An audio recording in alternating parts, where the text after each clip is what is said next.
বিভিন্ন কার্ড দেওয়া হবে, ফ্যামিলি কার্ড দেওয়া হবে, কৃষক কার্ড দেওয়া হবে।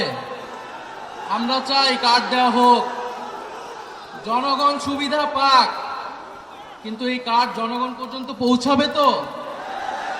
2000 টাকার কার্ড নিতে 1000 টাকা ঘুষ দেওয়া লাগবে না তো? তাহলে ঘুষ, চাঁদাবাজি সেটা যদি আমরা নির্মূল না করতে পারি, এই সকল সুযোগ সুবিধা কি জনগণের কাছ পর্যন্ত পৌঁছাবে? একদিকে বলা হচ্ছে কার্ড দিবে, আরেকদিকে ঋণ খেলাপিদেরকে সংসদে নিয়ে যাওয়ার চেষ্টা করা হচ্ছে, নির্বাচন কমিশনকে ব্যবহার করা হচ্ছে, আদালতকে চাপ প্রয়োগ করা হচ্ছে। ফলে এ কেমন দ্বিচারিতা?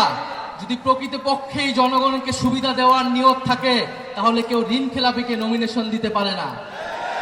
যারা ঋণ পরিশোধ করে নাই, তারা সংসদে গেলে আপনার মনে হয় তারা ঋণ পরিশোধ করবে? আর এরা আবারও ঋণ নিবে, এরা আবারও টাকা লুট করবে, এরা আবারও টাকা পাচার করবে বিদেশে।